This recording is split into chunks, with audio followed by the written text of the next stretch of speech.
Ya, pemirsa, panduan pencegahan dan pengendalian virus corona harus mengakomodasi kepentingan berbagai kelompok masyarakat.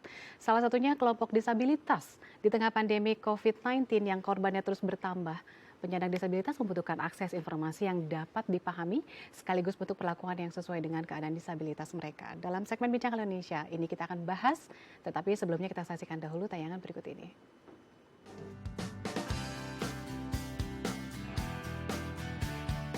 Humanity and Inclusion, sebuah lembaga yang dibentuk di Lyon, Prancis pada 1982. Kerap menyuarakan hak bagi para penyandang disabilitas untuk mendapatkan kesetaraan, kerap melakukan sosialisasi kepada para mitra, baik perusahaan, organisasi, dan pemerintah, agar para penyandang disabilitas mendapatkan akses perlindungan dan keamanan. Pada kondisi saat ini, di mana Indonesia tengah berjuang melawan peredaran COVID-19, lembaga ini semakin gencar untuk memperjuangkan hak para disabilitas, seperti mendapatkan informasi terkini tentang COVID-19 dan hak mendapatkan perlindungan dari COVID-19. Ya, penyebaran COVID-19 di Indonesia memang semakin hari semakin terus bertambah dan setiap bahkan pemerintah juga Joko Widodo terus melakukan informasi secara update terus-menerus agar masyarakat juga sadar bagaimana menanggulanginya. Tetapi kita harus sadar bahwa inklusi dalam penanganan COVID-19 bagi penyandang disabilitas juga perlu dilakukan dan saat ini kita sudah bersama Humanity and Inclusion, organisasi sosial untuk melindungi hak-hak kesetaraan terhadap penyandang disabilitas bersama Mbak Adelina R. Simatupang, Technical Advisor Inclusion, dan Surya Muhammad, Talent Forward Together Project. Dan selamat pagi, terima kasih sudah mau hadir di Halo Indonesia. Ya. Dan tadi kita sudah lihat tayangannya. Nah, saya ke Mbak Adelina dulu. Mbak Adelina, apakah penyandang disabilitas termasuk masyarakat yang rentan terhadap COVID-19? Ya, terima kasih Mbak. Jadi kalau kita bisa katakan kelompok rentan pasti itu salah satunya. Pasti kelompok rentan. Iya, karena nggak hanya di situasi emergensi aja, bahkan penyandang disabilitas juga menjadi kelompok rentan pada non-situasi emergensi juga. Dia bisa dikatakan menjadi kelompok rentan seperti itu. Jadi kerentanan itu sendiri karena memang adanya hambatan seperti itu. Jadi dia seperti apa rentannya? Apakah mereka yang mudah tertular atau mungkin sebenarnya saat mereka terkena dampaknya mereka adalah orang yang harus mendapatkan treat khusus?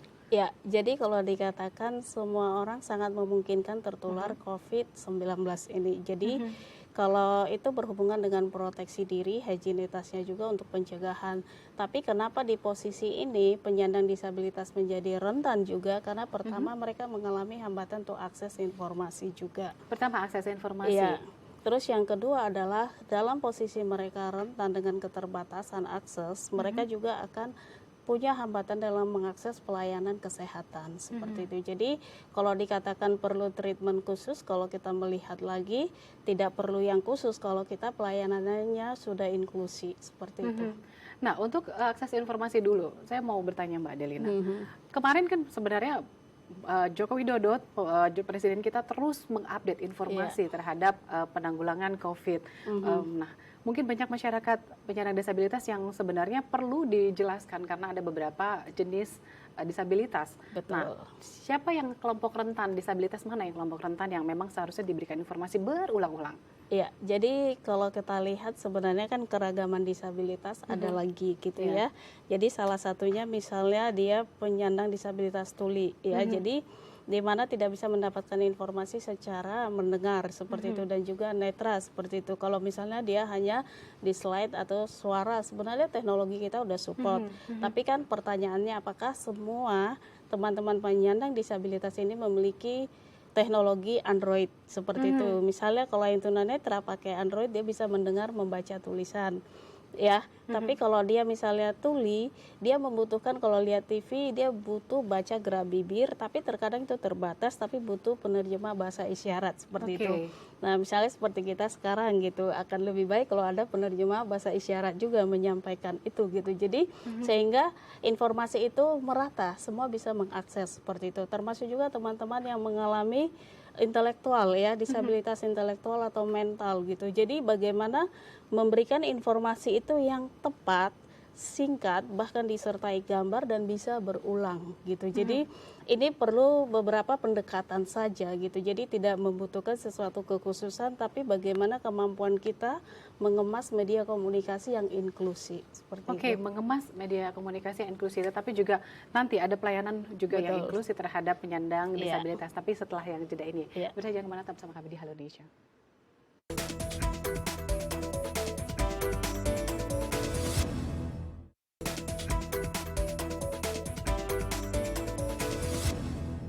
Ya, masih di Halo Indonesia dan masih membahas tentang inklusivitas dalam penanganan COVID-19 terhadap para penyandang disabilitas.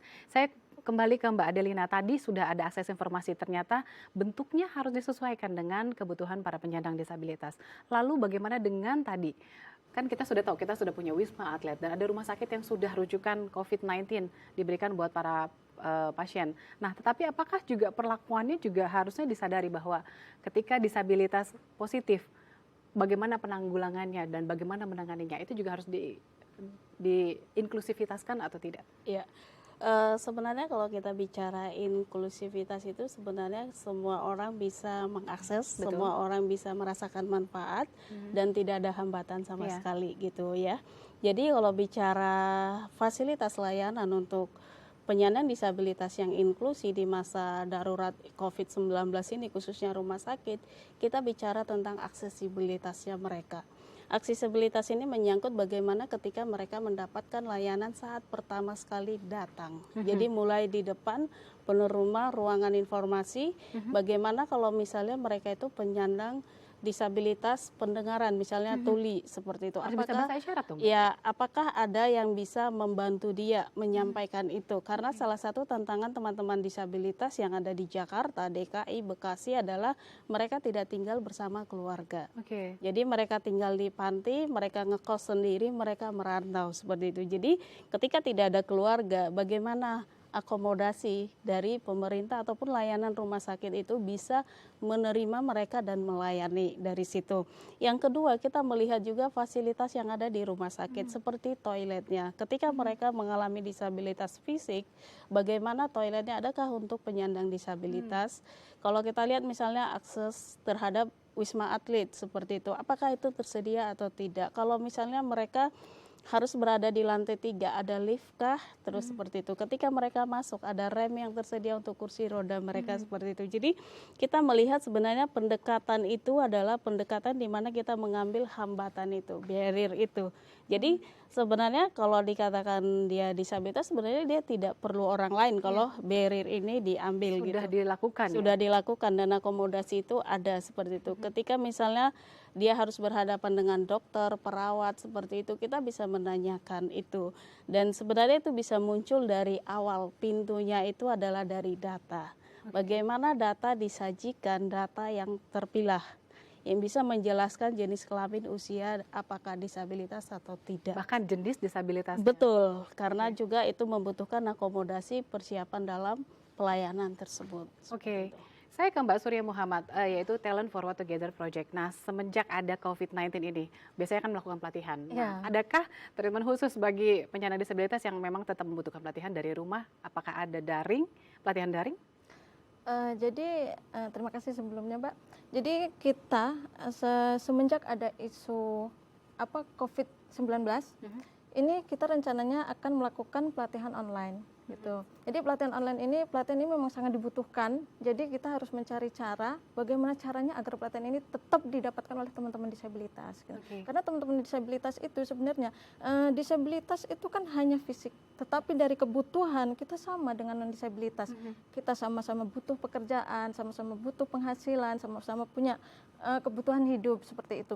Jadi teman-teman disabilitas ini butuh dibekali skill seperti itu. Nah, karena itulah pelatihan-pelatihan ini perlu diadakan untuk mereka. Karena itu pelatihan online mungkin akan kita adakan seperti itu. Oke, saya kembali ke Mbak Adelina. Mbak Adel, ada sosialisasi nggak buat para penyandang? Tadi kan kita sudah lihat sih, memang bentuk sosialisasinya seperti apa, Mbak? Ya, jadi sebetulnya kita sudah lakukan dalam mainstreaming project kita. Jadi di Jakarta dan juga Jawa Barat kita punya project namanya Forward Together, yaitu pemberdayaan kaum muda disabilitas. Forward Together. Ya, pemberdayaan kaum muda disabilitas ini diimplementasikan di 2 negara.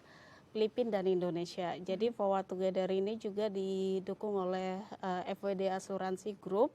Ini adalah program yang memberdayakan seperti yang disampaikan Mbak Surya, dan kita mainstreaming. Jadi tidak hanya di isu sebenarnya isu COVID, tapi juga contoh perlindungan kekerasan seksual di tempat kerja seperti itu Mas Yo. Tapi ketika terjadi COVID ini menjadi highlight kita. Kenapa? Karena ini adalah sebuah bencana gitu. Jadi bencana non alam, di mana kita mempersiapkan teman-teman penyandang disabilitas ini bisa beradaptasi sehingga bisa tangguh melewatinya, dan kita melakukan sosialisasi itu dalam mainstreaming project, dalam pelatihan kita juga, dan juga menyiapkan teman-teman talent kita ini juga menjadi pendidik sebaya gitu. Oke, bagaimana dengan Mbak Surya? Bagaimana dengan pendampingnya? Apakah juga dipikirkan?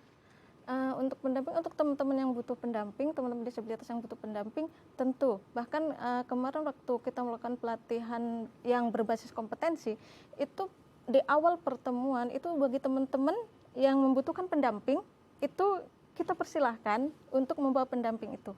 Agar apa, ketika kita menjelaskan, ketika teman-teman yang disabilitas ini kurang memahami, ada si pendampingnya yang bisa memahami sehingga bisa paham apa sih yang harus dilakukan. Seperti itu. Mbak, singkat saja Mbak Adel, adakah standar khusus penanggulangan untuk disabilitas yang secara internasional? Oke, secara global atau internasional WHO sudah mengeluarkan sebuah panduan ya bagaimana mempertimbangkan penyandang disabilitas di situasi emergensi COVID-19. Di situ sudah jelas bagaimana peran pemerintah, peran masyarakat, dan juga peran dari organisasi penyandang disabilitas. Jadi sudah ada panduan itu.